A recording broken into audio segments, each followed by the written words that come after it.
What is up with everyone? Paul from Timeless Productions here, and today we're going to be talking about the 4 houses of Resident Evil Village. Some new information came out about the other house leaders, so we're going to be going ahead and getting into that towards whenever we get to them. So without further ado, we got to start with the actual map of the village.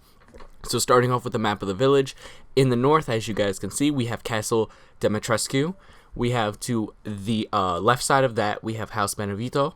We have to the bottom left of that, we have Heisenberg's factory, and to the right, we have Moreau's Reservoir. Now, there's certain things you can actually see on the map, such as the gargoyles up at the top at the castle. By Beneviento, you could see a Grim Reaper looking like statue or silhouette on the left side. At Heisenberg's factory, you could see sort of like a horse on the top, and towards Moreau's Reservoir, you guys can see a big giant fish monster that we saw inside of the trailers. Moving on from there and looking at more of a other aspect of it, you can actually see on the bottom side the umbrella logo. You could actually see the different house symbols up at the top. We'll be going and getting into those more as we get into the houses. And on the right side, you can see that like pedestal thing that you guys can see inside of the trailers. Now, what I want to talk about most importantly is at the top right, there's this other kind of like castle looking thing, which might be where Mother Miranda is actually staying, where she's actually located. It's not labeled on the map, but that might be where she is, unless she kind of just travels around the whole entire village to different houses and she doesn't have an exact staying point, as you may think. But with all that being said, as the on the bottom right side, you can actually see the wings and the fetus that we saw in multiple trailers of Resident Evil Village as well. So, going ahead and getting into our first house, we're going to start with House Dimitrescu. Their logo and symbol is like a flower with some like what looks like pitchforks or something on the sides. So I'm sorry that the image isn't exactly clear. This is the best I could do and the best I could get. I tried to saturate a little bit so it's easier to see. Of course, this is run by Alcina Dimitrescu, which is the very tall, 9-foot tall vampire lady. Her daughters actually run the house with her, which is Bella, Cassandra, and Daniela, all respectively. I don't know which one's which, but apparently they have different differences between them. Now, they're said to be wine cellars, which they produce wine within the bottom of the castle, as, you know, workers will produce and all of that. Moving on, they have the control of... They're under the control of Mother Miranda, and they run the northern side of the village, as we saw on the map. Their origins of their name is Romanian, of course, with Dimitrescu being a Romanian-Russian type of background. Now, moving in, as you guys can see, she's not exactly 100% vampire-like, as she has an actual reflection in the mirror. So I guess we'll see more of what comes from her. Moving on, we have House Heisenberg, which is the factory. I guess they're producing certain things. He'll be making like either weapons, or they're producing the lichens within the actual factory, or doing some other kind of BOW type stuff in the factory. I can't wait to see what comes from that.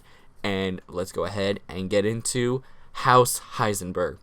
Their actual symbol is a horse with a horseshoe around it. And as you guys can see, he almost looks a lot like Van Helsing. He moves sort of that way. He has the glasses. He has this really cool, like, Western type of look, which just kind of shows, like, a cowboy-esque. Of course, he also carries around the big hammer, as you guys will see within the trailers. As we saw, as you guys can see right there, he's actually holding that big hammer over his shoulder and just sitting there and chilling.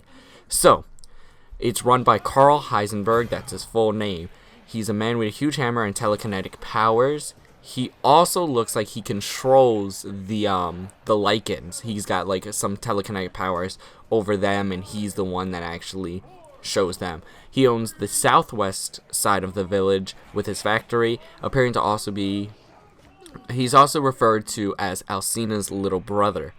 And his house is sort of like more of power, more of in control, and especially he wants to play a game with Ethan. As you guys can see there, he actually lets him go, even though the lichens are ready to kill him. They think he might be the big guy with the hammer. So this image right here will show more of Heisenberg's. It's more of like a summer-esque type of place. Moving on, we're going to go to House Beneviento, which, of course, as we saw inside of the family reunion trailer, they're more of a like paranormal type of house. So their symbol is the moon, a crescent moon with a sun. So it's like two kind of faces, and one of them is a doll, and the other one is like a lady dressed in all black.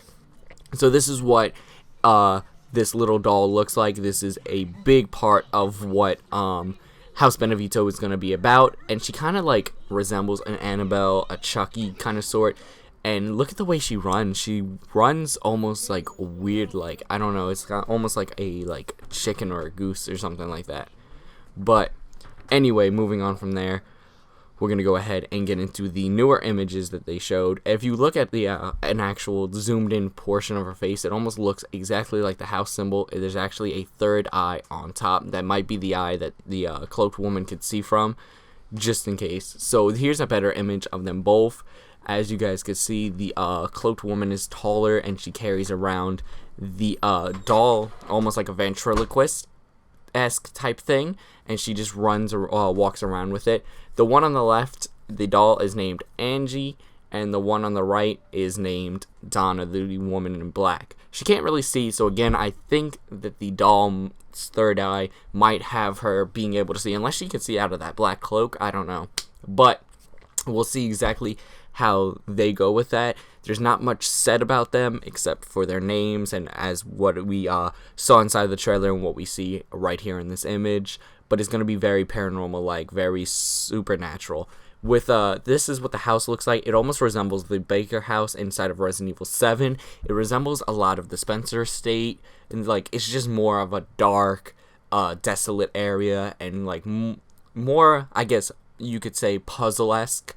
Like I said, we'll see more when the game comes out, and we'll see if there's actual like supernatural stuff coming from this, paranormal stuff where like you have to solve more puzzles in the Beneviento house or stuff like that. But it looks absolutely amazing. It's right by that waterfall, as you guys can see on the left. Moving on to Moreau's Reservoir. Now, House Moreau is more of a like fish type. They're more of like fishers, hunters, like blue collar type of villagers rather than the rest. And as you guys can see, again, the lake monster, it's like a big multi-eyed like giant piranha or fish of some sort. So House Moreau's symbol is actually represented by a mermaid or a merman, which I think is what Moreau is supposed to be. He's supposed to be some sort of like deformed merman rather than just a regular normal person like the other like Alcina and Heisenberg, maybe even Donna too, if you want to represent that. Now within the trailer, as you guys can see, he's more hunchbacked over. He walks weird, just like Angie walks. He was like very deformed, so whatever happened to him left him like this. And maybe he wanted to be like this, maybe it's just some sort of curse that he was born with and he got stuck with. But moving on from that, we're going to go ahead and take a deeper look into him. As you guys can see, he has this like hat on him, and the hat has like bones. He actually wears this really big jacket to cover up his hunchback rather than anything else. Now his name is Salvatore Moreau, and here's a better look at him. He doesn't wear any shoes. His clothes are all dingy and dirty. That trench coat goes over his back hump. He has the bone like crown of his. He has almost like these like pulsating like polyps coming out of his neck. He just looks very fish-like, very almost like the Hunchback of Notre Dame, if you would. And his fingers are very long, and his nails are very long. It looks almost like claws, if you would. And he just looks absolutely disgusting but beautiful at the same time. Like, I can't wait to see what House Moreau has in store in Resident Evil Village and what this man might become as a boss fight. So this is actually Moreau's reservoir. It's an abandoned fish village, as a matter of fact. So the people here were avid fishers. They collected fish. That's probably what they sold and how they made their money within the village. And it just looks like an abandoned place. Like, it looks almost like it flooded at some point, and everyone else just left and decided this is not for us anymore. But the environment looks very beautiful. You could actually see the mountains in the background. This windmill right here, I guess you can get on top of. Maybe you'll have to get on top of during the game at some point. As you guys can see the ladder right there. I don't know why they would put the ladder there and not have you climb up there. But if you look towards the back left, you could actually see some of Heisenberg's factory, which is absolutely insane to even think about that they're that close that you could see it hand in hand. So, with that being said, that's the houses of Resident Evil Village. We don't know too much about House Moreau and House Beneviento other than what I just told you guys. We know more about Dimitrescu and Heisenberg because they've been at the forefront of the game's marketing, of the trailers, and all that different stuff. So anyways, it's not too much, but there you guys go. Thank you guys for watching. Be sure to like, comment, subscribe for more content. And without further ado, we'll see you guys in the next Resident Evil Village video. Goodbye.